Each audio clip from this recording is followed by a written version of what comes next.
On continue notre débrief de la 7ème mais avant-dernière saison de Game of Thrones, car oui, aujourd'hui nous parlons de Game of Thrones saison 7, épisode 2, Stormborn en 180 secondes.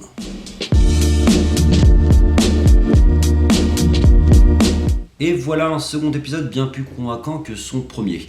J'arrive à mettre le doigt dessus grâce à ce second épisode sur le problème inhérent à la série Game of Thrones. Je trouve que c'est un problème de rythme principalement dû à la première saison qui avait un excellent rythme, c'est pour moi la meilleure saison de la série, mais qui était une saison de présentation, donc il pouvait se permettre de prendre du temps sur la présentation des personnages. Le souci c'est qu'après on a eu trop de saisons avec trop peu d'avancées scénaristiques pour que ce qui était teasé à la fin de la saison 1, de dire on a mis en place les enjeux, maintenant ça va se bâtonner, pour que ça et de l'intérêt en fait. Et du coup chaque saison nous a instigé une nouvelle ligne secondaire qui n'était pas forcément les plus intéressantes. Et ce second épisode, pour revenir plus particulièrement sur celui-ci, a une grande force, c'est que je trouve qu'il a un excellent rythme par rapport à ce que l'on peut en attendre. J'entends par là que par exemple le season final de la saison 6 était un peu rapide, j'ai beaucoup aimé parce qu'il s'est passé beaucoup de choses, mais au vu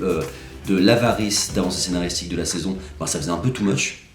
Et que cet épisode-là a une très bonne trame narrative, un très bon rythme, dans le sens où on a ce qu'il faut d'intrigue politique, ce qu'il faut de scènes d'action, ce qu'il faut de discussions entre personnages, ce qu'il faut d'avancer sur le passé des personnages, ce qu'il faut de scènes de cul, de scènes d'amour aussi, parce que c'est quand même HBO et qu'il faut en mettre, et que du coup c'est un excellent épisode qui j'espère va continuer sur cette lignée pour toute la saison et qu'on tape une vraie bonne 7ème saison. En plus il y a même certaines lignes narratives du premier épisode qui du coup prennent un peu de sens. Je pense naturellement à Sam que je vais naturellement défoncer dans ma première critique parce que je trouve que ce personnage n'a pas d'intérêt, il a toujours pas d'intérêt, mais on comprend toute sa ligne narrative de l'avoir développé dans la saison 1, de le placer où il est pour qu'il puisse ensuite rejoindre Jorah et qu'il y ait un vrai intérêt scénaristique sur le fait qu'il essaye de le soigner, même si c'est un petit peu gros. Et puis je trouve que ce mec là joue tout le temps vraiment le bon gros loser à la manière d'un Tobey Maguire dans Spider-Man, et c'est too much surtout dans cet univers là.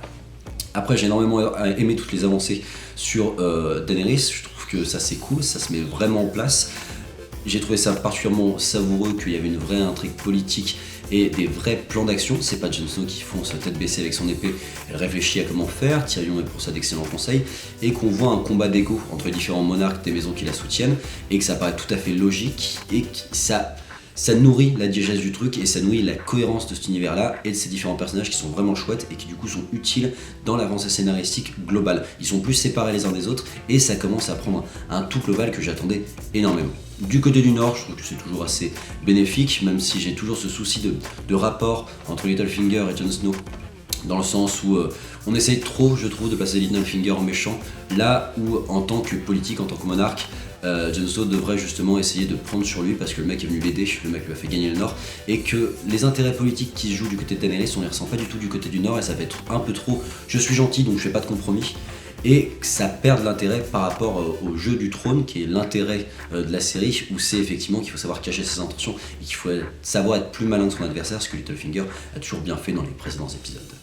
Et top! Venez débattre avec moi en commentaire de ce que vous avez pensé de ce second épisode. Je vous invite à liker, commenter, vous abonner, et puis je vous donne rendez-vous sur la chaîne YouTube de Popcast pour d'autres critiques séries et ciné en 180 secondes.